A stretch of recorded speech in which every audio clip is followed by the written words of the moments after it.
What would you like to confess? I killed an elderly man in front of his wife and entire family.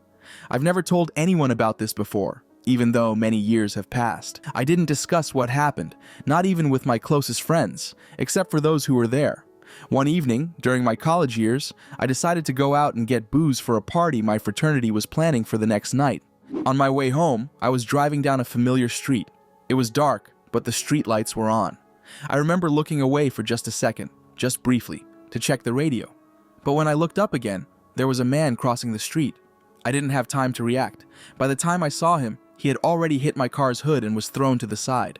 I remember screaming, slamming on the brakes, and feeling absolute terror over what had just happened.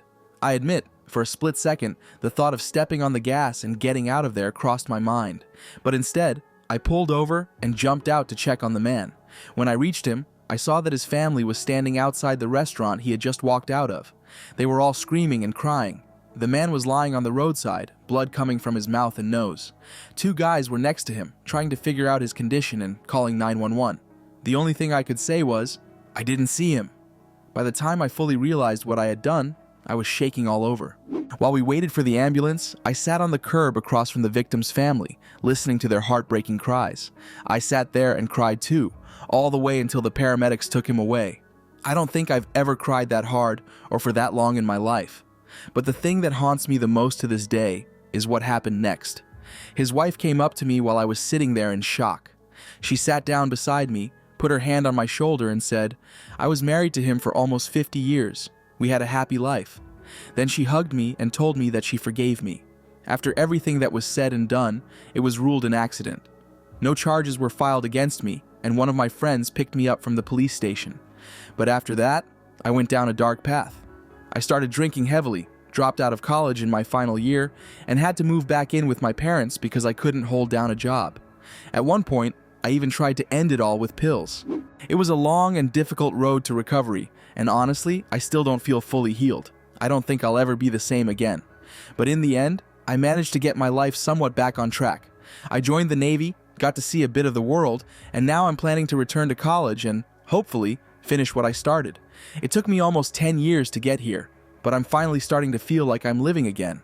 I've started hanging out with friends again, going out, enjoying life. So maybe, just maybe, there really is light at the end of the tunnel. I slept with my daughter's ex-boyfriend, got pregnant by him, and then had an abortion. They later got back together and got married. This happened, let me think, around 1997?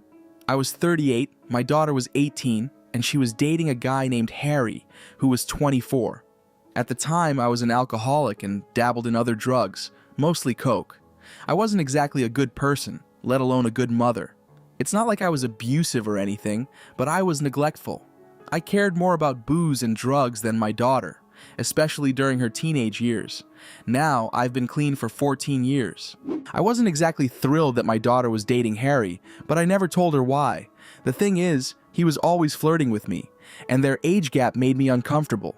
On top of that, he was an alcoholic and a drug addict, just like me. She eventually broke up with him because of his drinking problem. Not long after that, she moved out. Not too far, but she wasn't living with me anymore. Harry, on the other hand, kept calling me, asking if I wanted to drink. I kept refusing, but one day he said he had a bunch of coke, and I just couldn't resist. He came over, we did some lines, and one thing led to another. Harry was a really good-looking guy. He looked just like that funny photoshopped picture of Justin Bieber in an 80s aesthetic. Over the next few months, maybe 3 or 4, he would stop by from time to time. We slept together, did some stuff, and got drunk. Any addict knows what it's like to have a junkie buddy. Then I got pregnant. I knew it was his. I had recklessly slept with him several times without protection, but I never told him. Instead, I decided to have an abortion and kept it a secret. One way or another, I stopped seeing him after that. I also quit everything. It took about 4 months before I relapsed. 2 years later, my daughter reached out and told me she had gotten back together with Harry. She said he had completely turned his life around. Honestly, I was in shock. I thought for sure he would tell her about us, and she'd hate me forever. One day, they came over to visit. We said hello, and after my daughter stepped out, Harry told me he had no reason to ever tell her what happened, and I finally felt at peace. They've been married for 16 years now. They have a kid. Harry got cancer at some point but managed to beat it. I quit drinking and drugs, and that's about it. I rarely see them. They live in Texas, and I'm on the East Coast. But whenever we do meet, there's always this tension between me and Harry. Not in a sexual way, no. It's just that the first thing that comes to both our minds is, why the hell did we do that? What the fuck was wrong with us? I think about it a lot, especially when I see my grandson. I keep thinking, if things had gone differently, he could have been my son. But damn, what a disaster it would have been if I had decided to keep that baby. When I was 18, I spent 2 years hooked on brown sugar. No one knew about it except my dealer. I had a really weird introduction to this shit. I was kind of tricked into it. Before that, I had only snorted tabs, and some guy at a party handed me this crap, telling me it was an opiate. This happened in 2002, back before people started cutting all kinds of stuff into pills and powders. The party was sketchy. I barely knew anyone there, mostly older people from New York. Anyway, once I was in, I realized this was something 100 times stronger than any opiate I had ever tried. The high was absolutely mind-blowing. I wish I had never touched it, but at that moment, I was so drunk I was willing to try anything. Already high, I realized it was brown sugar. A friend of the guy who gave it to me started yelling at him for basically lying to me, telling me it was just an opiate. But honestly, I didn't care. I was in a blissful haze, just lying on the couch. In college, I was a popular girl, not in the mean girls way, more like the main girl from Clueless. I partied, I used, but at the same time, I was a good student, and all the adults around me saw me as a well-mannered, responsible girl. People liked me. I was friendly. I threw parties everyone loved, took part in different events, and even did sports.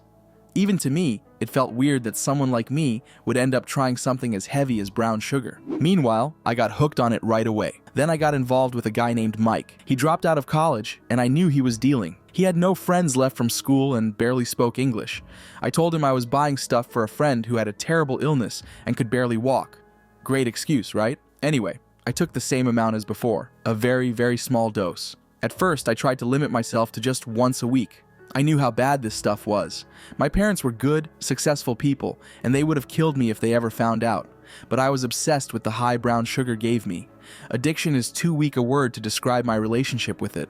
Nothing could compare to the feeling I got from even the tiniest dose.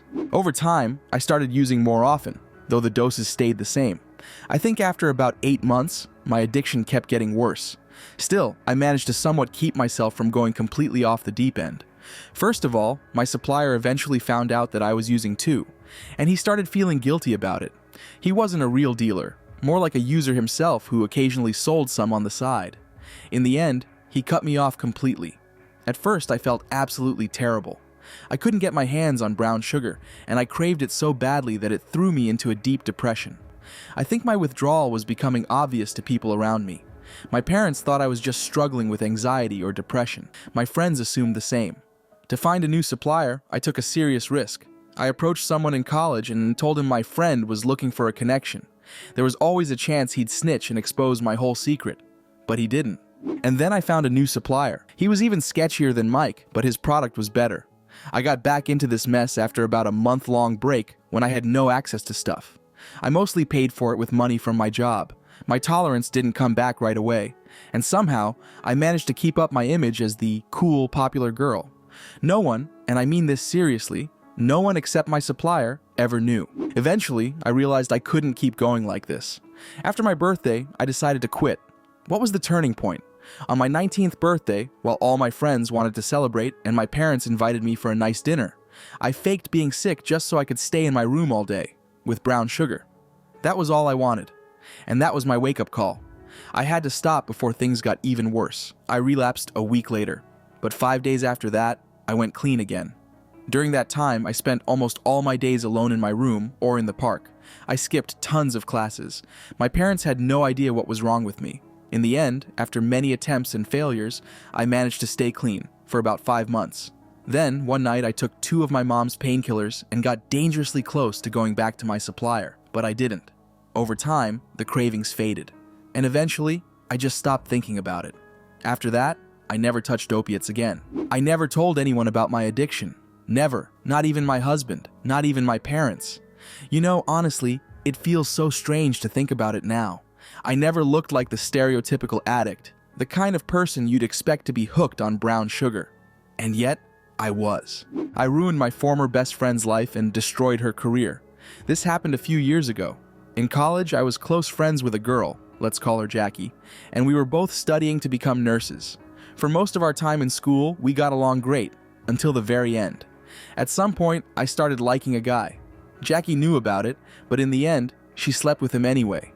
We talked about it, she realized how much it hurt me, and she promised never to do something like that again. About a year before we graduated, a new guy joined our group before an upcoming party.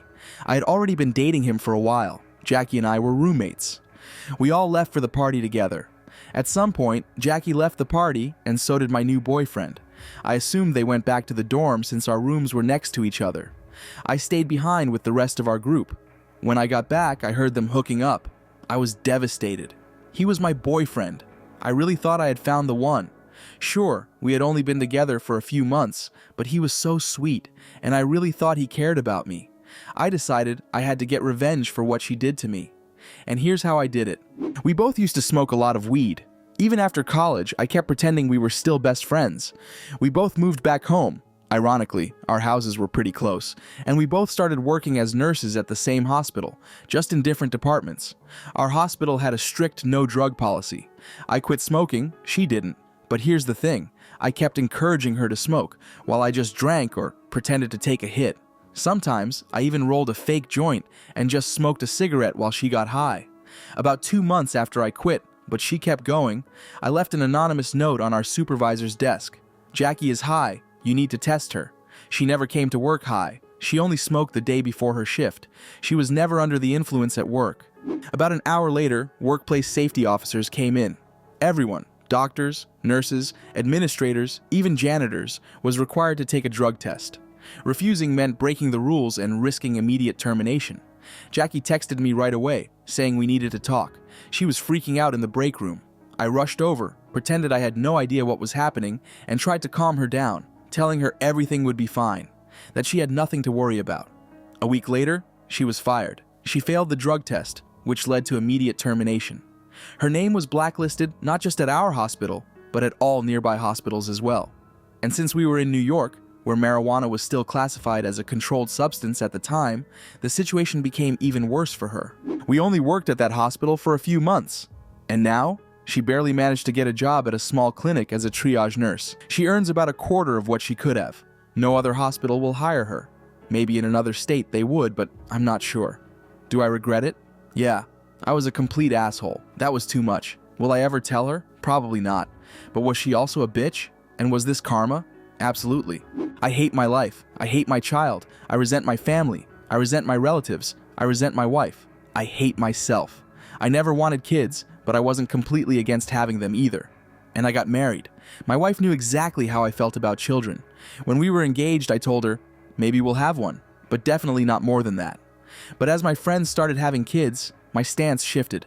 I started leaning toward not having any at all. Some parents had great kids. Others had difficult ones, but even the easy kids seemed like too much of a burden to me.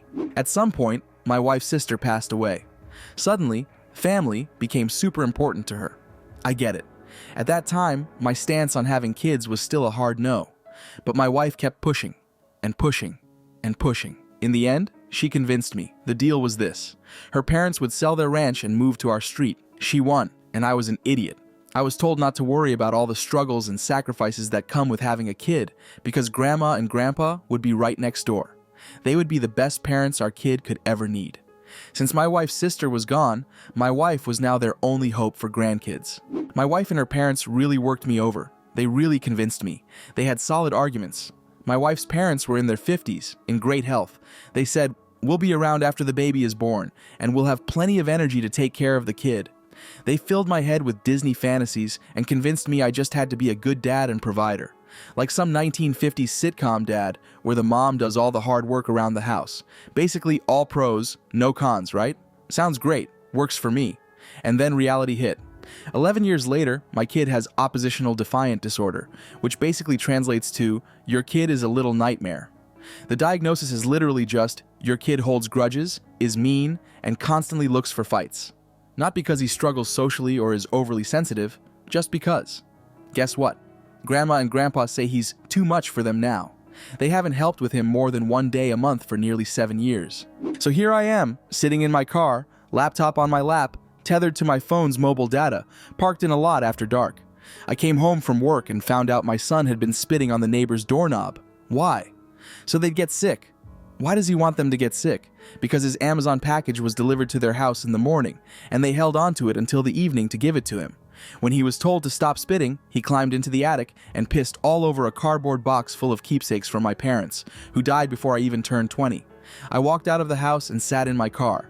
I don't know if I'm going back, and I don't need advice. This isn't about lack of discipline or bad parenting. I read all the books. I worked 6-day shifts for 10 years to afford tens of thousands, maybe even hundreds, on therapists, behaviorists, consultations, programs, whatever. In the end, this is my fault. What a spineless coward I am. I knew I didn't want kids, but they convinced me, because I'm weak. And now look at me. I'm 45 years old, sitting in my car, crying in a parking lot. My advice to other men and women: only have a child if you want it 1000%. Don't listen to others when they say they'll help. They'll help if you get a happy, cheerful, well-behaved child. Not if you've brought the devil himself into this world. I did something terrible, and now I have to live with it. 12 years ago, when I was 18, I went to visit my cousin for summer break, like I did every year. Next to his house lived a family, a woman with her husband and 2 daughters.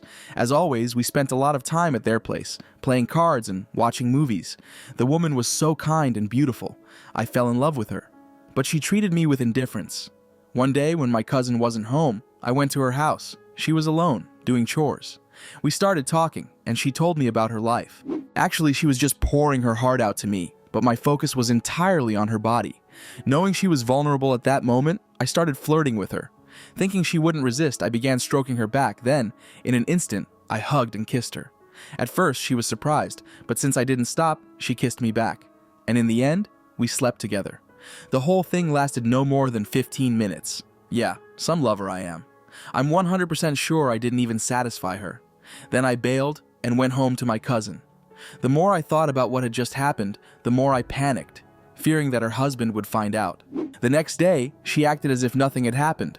When I finally got a chance, I asked her about what happened, and she said it was a one-time thing, that I was still just a teenager and shouldn't worry, because she wouldn't tell anyone. And she told me to keep quiet too. That reassured me. I stayed there for another 2 weeks and then went back home. After that, I got caught up in college and lost touch with her. The last time I saw her was at her daughter's wedding. We chatted a bit, and then she went on to talk to other guests. 2 years later, I found out from my mother that she had taken her own life. I called my cousin and asked him about the details of what had happened, and he told me that her husband had treated her harshly, both emotionally and physically, that she had suffered for many years, and he had seen her cry and complain about her life to my aunt. I was devastated and regretted that instead of recognizing her pain, I had focused on my own lustful desires. I don't even know why she responded to my flirting, maybe out of pity. I'm not entirely sure, but thinking back to that day, I may have noticed a few bruises under her dress. Everything feels like a blur now, and I'm afraid my mind is intentionally blocking out certain images. The last time I saw her, at that wedding, she didn't look happy, just exhausted. I even stalked her daughter on Facebook, just to go through her old wedding photos and check if she had actually been happy back then. There were rumors that her husband was involved in her death, especially since he remarried just 3 months after she died. I should have noticed the signs. I saw how he would sulk and get angry after losing a card game, even when nothing was at stake. I saw how he lashed out at his daughter when he found out she had a boyfriend. I knew both of his daughters were afraid of him, but in our country, that was considered normal. One time, we got into an argument about politics. I completely destroyed all of his points, and he got so angry and serious that his wife had to step in to protect me.